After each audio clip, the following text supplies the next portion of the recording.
Halo cuy, ini adalah manhwa baru yang akan gue bahas cuy. Judulnya Unbeatable Swordmaster Cultivator.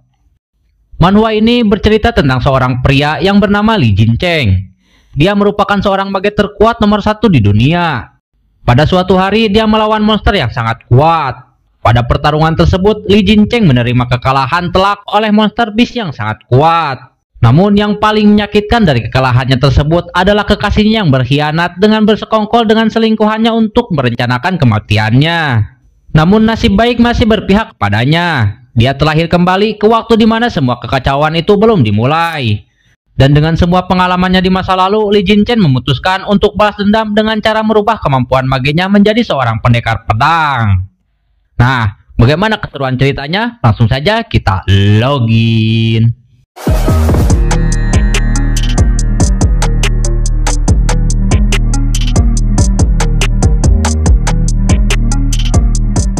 Cerita diawali dengan diperlihatkannya sebuah ledakan akibat pertarungan yang sangat sengit. Terlihatlah seekor monster raksasa yang sedang bersiap untuk melancarkan serangannya kepada seorang pria mage di depannya. Pria itu merasakan kengerian yang luar biasa dari amukan monster tersebut. Sampai-sampai pria tersebut tidak sempat menghindar dari besarnya tangan monster yang menerjang ke arahnya. Mengakibatkan pria itu terpental sangat jauh ke udara, efek terjangan tangan monster yang sangat kuat. Dan membuat pria tersebut yang diketahui namanya adalah Li Jincheng terluka sangat parah. Dalam posisinya tersebut dia tidak menyangka bahwa dia seorang mage terkuat nomor 1 bisa dikalahkan oleh beast yang bermutasi. Li Jincheng pun tersungkur ke tanah dengan sangat keras. Dalam upaya bangkit, Li Jincheng sangat senang karena Jie dan Jiwei datang pada waktu yang tepat. Li Jincheng merasa bersyukur karena mereka sudah datang ke sini, dan Li Jincheng meminta mereka berdua untuk menolongnya.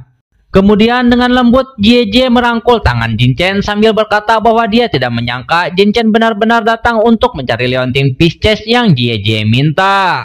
Sambil melepas cincin dari Jincheng, Jie berkata, "Haruskah aku ambil cincin ini sebagai hadiah terakhirnya, supaya Jie tidak akan lupa seberapa baiknya Jincheng kepadanya?" Mendengar semua itu, Jincheng bertanya-tanya dan berkata, "Apa maksudmu?" Namun alih-alih menjawab, tepat di depan mata Jincheng, Jie tanpa rasa malu melakukan adegan panas dengan bercipokan dengan Jiwei.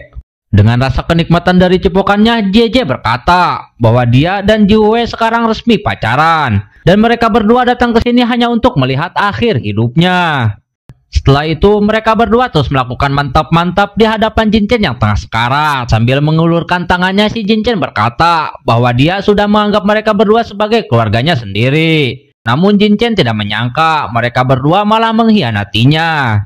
Kemudian terlihatlah arwah dari Jincheng yang tertarik oleh sebuah cahaya yang berasal dari bunga hijau, sambil terus melihat ke arah mereka berdua. Setelah itu terlihat sebuah jam alarm yang berbunyi sangat keras. Terlihat juga tangan seseorang yang mencoba untuk mematikan alarm tersebut. Dan terlihat Jincheng yang sudah bangun sambil mempertanyakan di mana dia berada sekarang. Menurutnya, kenapa dia ada di asrama universitasnya? Bukankah dirinya sudah terbunuh oleh bos Ascension Realm? Namun yang paling membuat dia sangat terkejut ketika cincin penyimpanan dan danfunya beserta semua barangnya tidak ada. Kemudian Jincheng melihat ke arah papan besar, dan dia melihat bahwa dia berada di tahun 2040.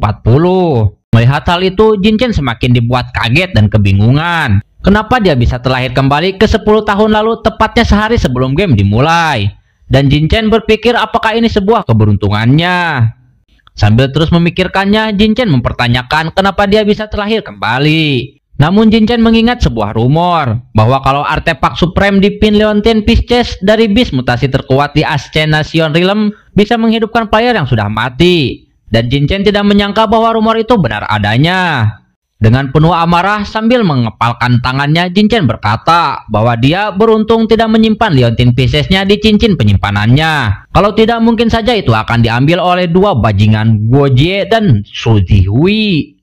Kemudian Jincheng terlihat akan keluar dari asramanya. Sambil berjalan dia berkata bahwa dia sudah mencintai Guojie selama 10 tahun. Sambil merenung di hadapan cermin, Jincheng sangat kecewa karena Guojie malah selingkuh dengan Jihui yang sangat dia percaya. Tak hanya itu, bahkan mereka mengambil semua aset miliknya, eliksir, harta karun, dan bahkan mengirimnya agar terbunuh oleh beast yang bermutasi.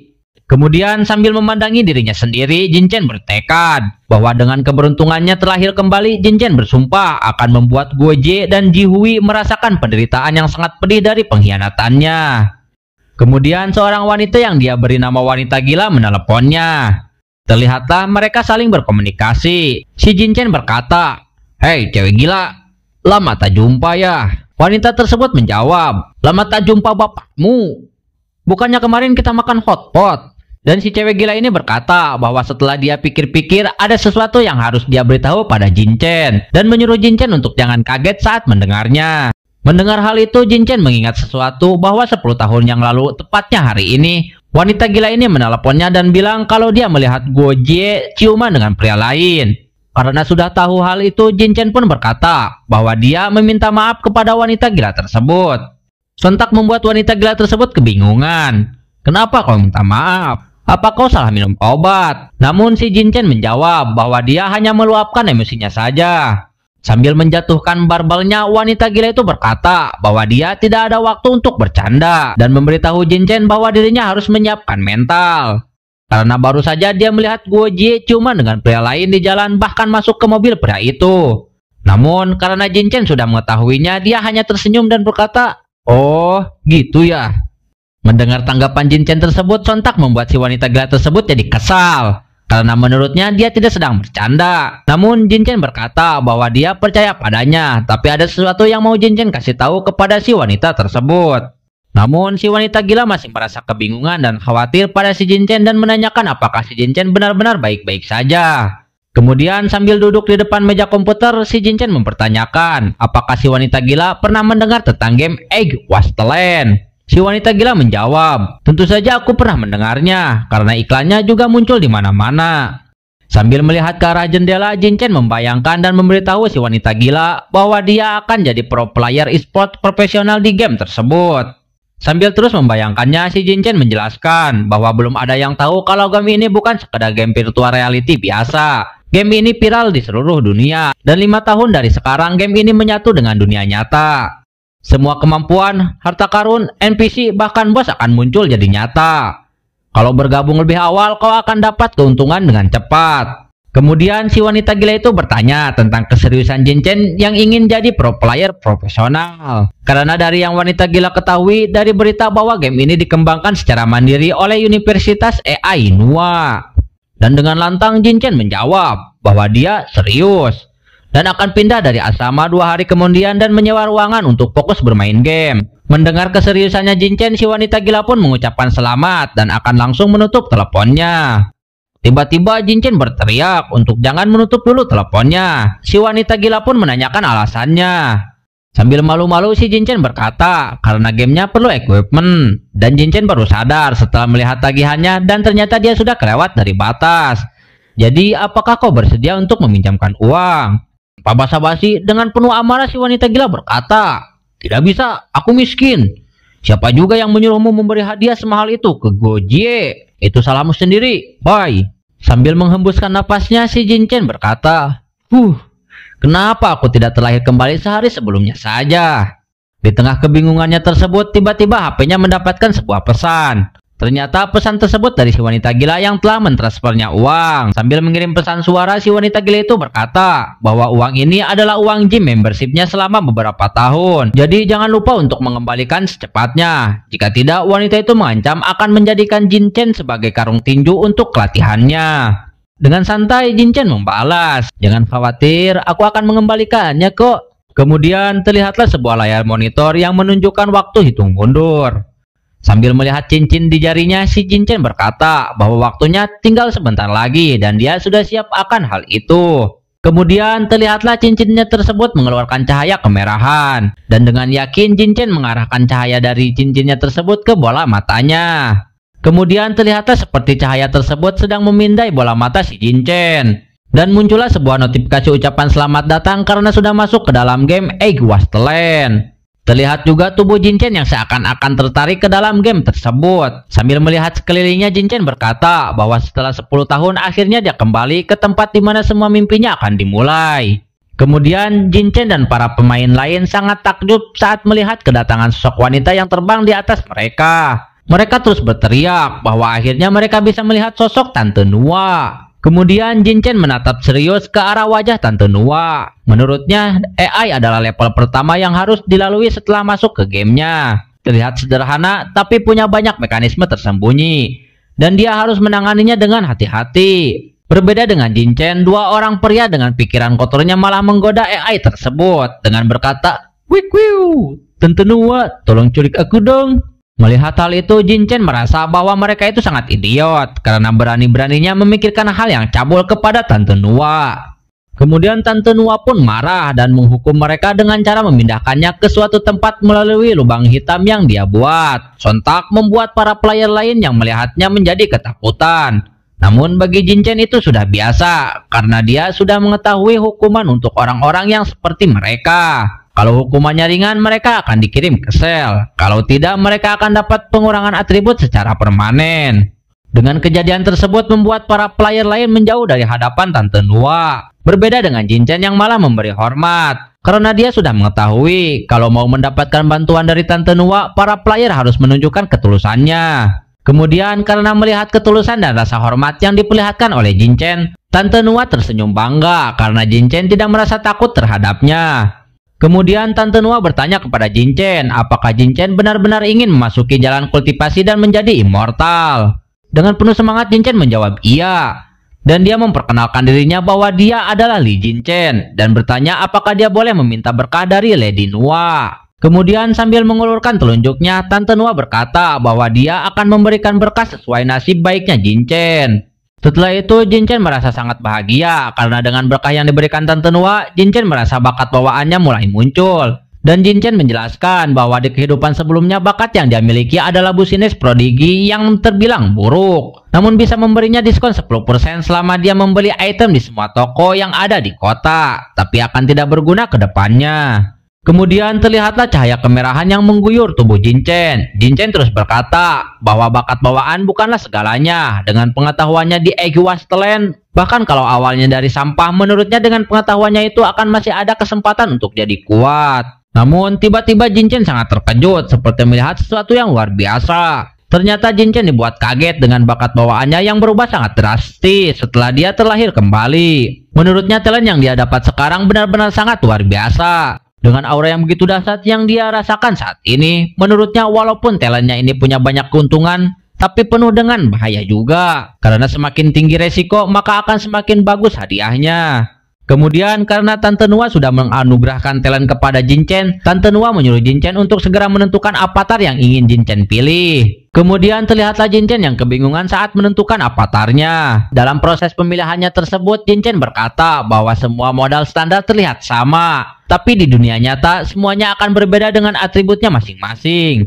Kemudian setelah menimbang dengan teliti, Jin Chen memutuskan avatarnya. Menurutnya model tersebut punya karisma terbaik di antara model standar lainnya. Dan di kehidupan sebelumnya dia belum paham apapun dan secara sadar memilih model Apro karena menurutnya dia cuma mau terlihat ganteng. Dan dia baru sadar setelah memasuki game, selama dia ganteng maka akan mudah memperoleh kepercayaan NPC. Karena pada waktu itu karakter yang dia pilih terlihat sangat jelek. Dan Jin Chen menjelaskan, player yang punya karisma tinggi bisa mendapatkan quest dan gampang berteman dengan NPC. Bahkan bisa berkesempatan untuk bertemu dengan NPC yang mau melakukan kultivasi ganda. Dan dengan avatar barunya ini, Jin Chen berniat menyingkirkan kenangan buruk dari kehidupan sebelumnya. Kemudian karena Jin Chen sudah memilih avatarnya, Tante Nua menyuruh Jin Chen untuk memilih lokasi di mana Jin Chen akan dilahirkan. Jin Chen pun mulai melihat peta yang diperlihatkan Tante Nua kepadanya untuk mulai memilih lokasi yang dia inginkan. Sambil terus memikirkannya, Jin Chen menandai 4 tempat dalam peta tersebut. Menurutnya 4 tempat tersebut berhubungan dengan profesi masing-masing di Egg Wasteland. Yongning adalah tempat yang bagus untuk magic kultivasi. Yuehua bagus untuk medical kultivasi. Musian bagus untuk weapon kultivasi. Dan Huafeng bagus untuk body kultivasi. Kemudian sambil melihat window status miliknya, Jin Chen berkata bahwa tulang inti menunjukkan batas kultivasi senjata dan tubuh, sedangkan spirit menunjukkan batas kultivasi magic dan medical. Dan menurutnya pemahaman bisa membantu belajar skill, dan dengan karisma meningkatkan rasa suka NPC, dan keberuntungan sudah jelas. Dan dengan yakin Jin Chen berkata bahwa kali ini semua atribut bawaannya sudah maksimal dari awal. Jika dia melanjutkan kultivasi, dia akan bisa menjadi magic kultivasi nomor 1 dalam waktu dekat. Tapi menurutnya magic kultivasi cocoknya untuk battle team dan tidak cocok untuk solo player. Dia mungkin akan mati instan dan Jin Chen sudah mengalaminya di kehidupannya yang dulu. Selain itu, menurutnya dia memilih magic kultivasi karena Guo Jie menyukainya. Dan kali ini dengan tatapan penuh keyakinan, dia akan memilih sesuai keinginannya sendiri. Kemudian terlihatlah tangan Jin Chen memilih lokasi Musian, di mana itu tempat untuk kultivasi weapon. Sambil melihat Tante Nua menarik kembali petanya karena Jin Chen sudah menentukan lokasi, Jin Chen terus berkata dalam hatinya bahwa di kehidupannya kali ini, jika dia mau jadi nomor 1, maka dia harus bisa menahan serangan dari semua sisi. Sword Cultivation yang punya damage single target terbesar, tak akan takut dengan serangan dari segala sisi. Kemudian dalam proses perpindahan lokasinya dengan penuh rasa bahagia, Jin Chen berkata bahwa di kehidupannya kali ini dia mau menjadi Sword Cultivator nomor 1. Sambil terus dalam proses perpindahannya, Jin Chen dengan pedang yang akan diambilnya berkata bahwa dia akan menjelajahi langit dengan pedangnya dan bersenang-senang di dunia martial art. Kemudian terlihatlah pemandangan sebuah desa yang berada di benua Muxian, disertai dengan sebuah cahaya kuning keemasan yang turun dari langit ke desa tersebut. Cahaya itu berasal dari Jin Chen yang baru saja tiba di desa pemula, disertai banyaknya player lain yang saling berteriak meminta bantuan karena mereka masih noob.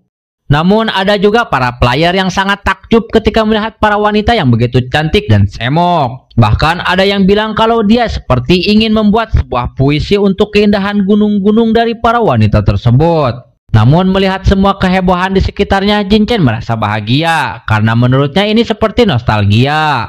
Kemudian para player lain membuat kehebohan kembali setelah melihat seorang kakek tua yang tengah berjalan. Mereka bertanya-tanya apakah kakek tua tersebut seorang NPC dan apakah kakek tua tersebut mempunyai sebuah hidden quest. Namun dengan pengetahuannya, Jin Chen hanya tersenyum dan merendahkan mereka karena Jin Chen tahu kalau kakek tersebut hanya NPC biasa. Dan selagi mereka sibuk memperebutkan si kakek tua itu, Jin Chen berniat untuk langsung pergi ke Sword Sekte.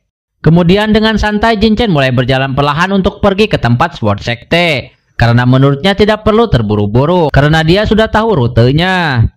Namun tiba-tiba dalam langkahnya seorang perempuan memanggil Jin Chen dengan berkata, "Hei pria tampan, tunggu sebentar." Jin Chen pun menoleh ke arah wanita itu sambil bertanya-tanya siapa wanita yang memanggilnya barusan. Kemudian terlihatlah seorang wanita cantik dengan 2 buah melonnya yang sangat besar. Wanita itu memperkenalkan dirinya yang bernama Cui Niang. Dan dia adalah pemilik butik di desa ini. Dan si Cui Niang mempertanyakan apakah si Jin Chen mau quest. Jika mau, tante ini bisa ngasih kamu 1 loh. Kemudian dengan frontal Tante Niang mendekap badan Jin Chen membuat buah melonnya terbentur di dada Jin Chen dan membuat orang-orang yang melihatnya terkejut setengah mati. Sambil terus mendekapnya Tante Niang berkata, "Aku sudah lama janda nih setelah suamiku meninggal 5 tahun lalu. Kalau kamu kesusahan mencari quest, aku bisa bantu kok."